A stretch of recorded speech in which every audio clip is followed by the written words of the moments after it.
Hi, I am Diamanto Politis, Associate Professor in Entrepreneurship at Sten Center for Entrepreneurship at Lund University. Today, I will talk about entrepreneurial opportunities and in particular opportunity recognition.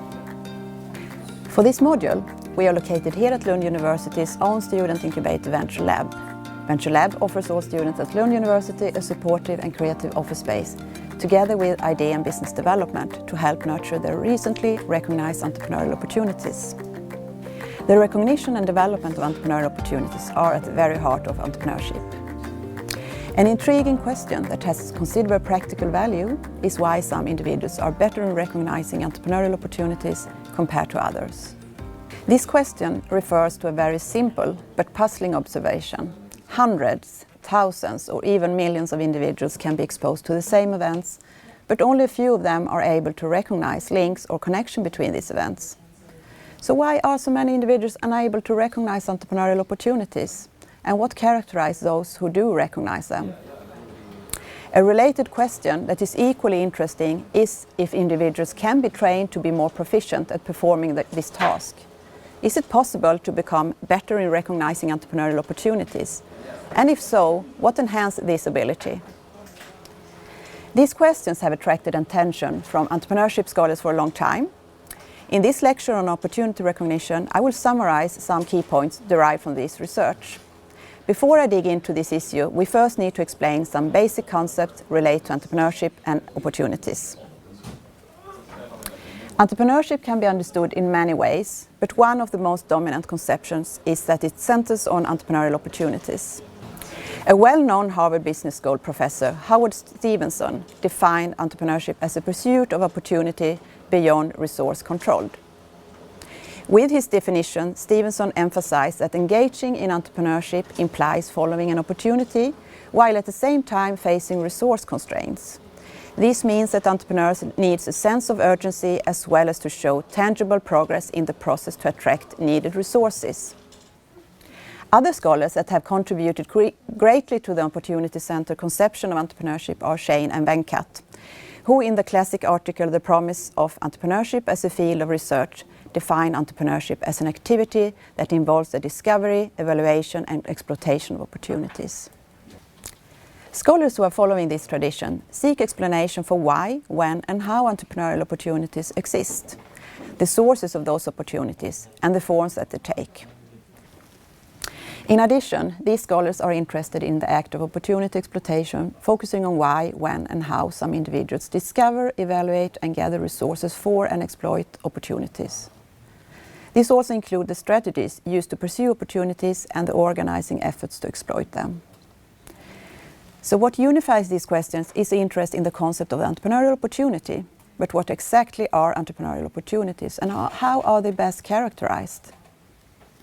Entrepreneurial opportunities can be defined as situations in which new goods and services, ways of organizing, markets and raw material that had previously not existed can be introduced and sold at greater than the cost of production.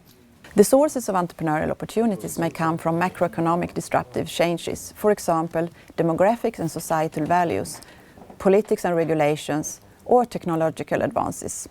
However, entrepreneurial opportunities may also come from microeconomic incremental changes, for example, as a response to everyday mistakes and unawareness related to investments, production, distribution, etc.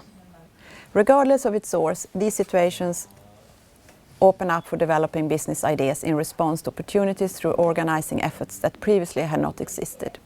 Such business ideas include offerings that are novel in some way, for example, pioneering a truly innovative product or coming up with a new business model. But it can also entail creating a better or cheaper version of an existing product or targeting an existing product to new sets of customers. It is also important to emphasize that many profit improvement opportunities available to organizations are not novel and thus do not qualify as being considered entrepreneurial opportunities. For example, raising an existing product's price is an opportunity to improve profits, but do not require coming up with new means that previously had not existed. Another way of understanding entrepreneurial opportunities is to think about them as new ideas with the market. This conception emphasizes that new ideas, such as a solution to a customer problem or an improvement of a production process, has no value if there is no consumer willingness to pay for it. Coming up with a new business idea is an achievement in itself. However, creating a willingness to pay adds complexity, as it involves interaction with stakeholders that may serve as potential customers. Thus, in this perspective, a defining characteristic of entrepreneurs is not that they create new firms, but create new markets. At this point, we may also need to mention that there are two different views on the nature of entrepreneurial opportunities. One which can be called the discovery theory view, and another that is called the creation theory view. However, while they are different, they can also be seen as complementing each other, since each view applies in very different settings. In the discovery theory view, opportunities have an objective component. This means that opportunity exists whether or not an individual recognizes them.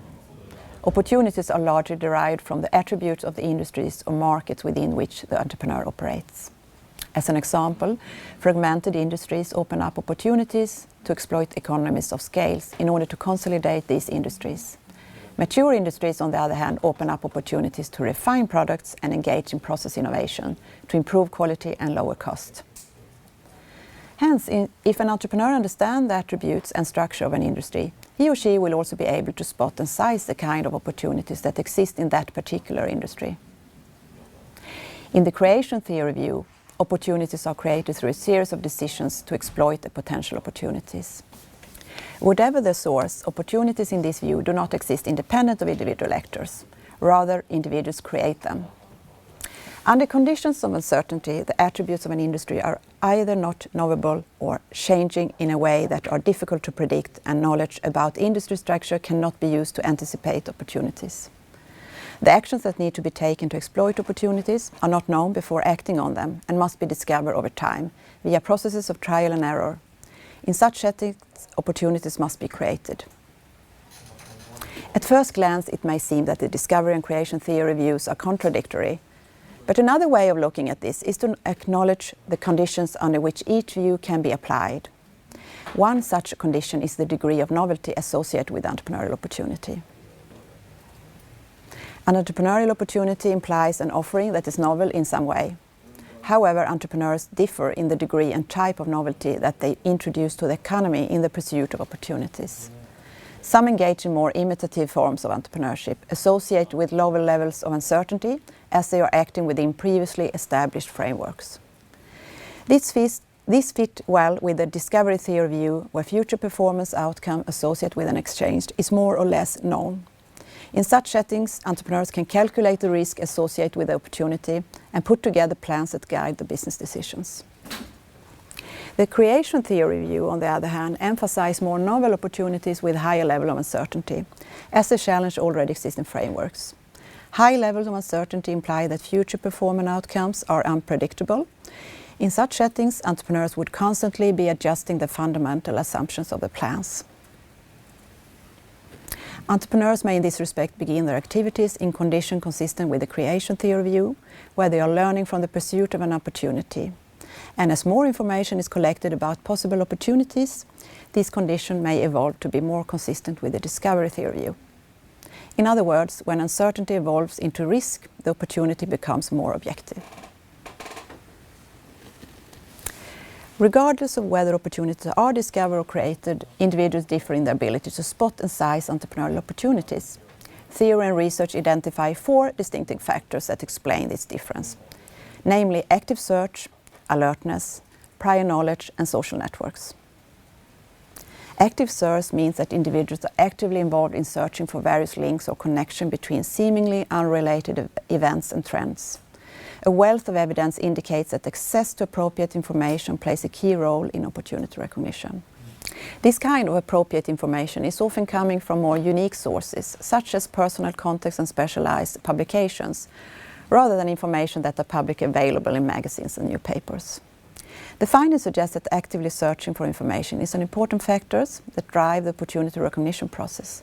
Working systematically with methods and techniques for identifying opportunities and keeping track of them, for example writing them down in an opportunity diary, can increase the likelihood to generate entrepreneurial opportunities. Alertness, as another factor, emphasizes the fact that entrepreneurial opportunities are sometimes recognized by individuals who are not actively searching for them, but who nevertheless possess a unique preparedness for discovering opportunities. Alertness helps some individuals to be receptive to opportunities and thereby enabling them to organize and interpret information in various domains of knowledge related to the development of new opportunities. In this respect, when alertness is high, entrepreneurs are in a state in which they are passively but consistently scanning the environment for opportunities.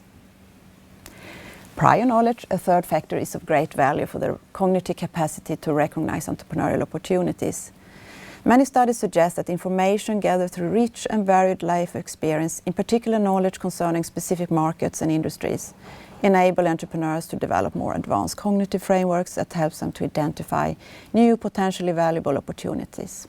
These life circumstances create a so-called knowledge corridor that shapes the information they can see and interpret and respond to. So this means that entrepreneurs recognize opportunities related to information that they already possess. This prior information, whether it is developed from work experience, education or other means, enable entrepreneurs to comprehend, extrapolate, interpret and apply new information in ways that those lacking that prior information cannot replicate. The broader the foundation of prior knowledge, the more opportunities are likely to be recognized and the higher the quality. Social networks is another important source of information for entrepreneurs engaging in opportunity recognition. The information achieved through social networks contribute to information richness as well as developing entrepreneurs' cognitive frameworks. Social networks can also be helpful for determining whether ideas for new products or services are useful and potentially valuable, rather than being merely interesting or novel. In this respect, social networks allow entrepreneurs to better spot and size opportunities. So given what has been said in this short lecture, can people be trained to be born proficient at recognizing entrepreneurial opportunities? The answer is yes.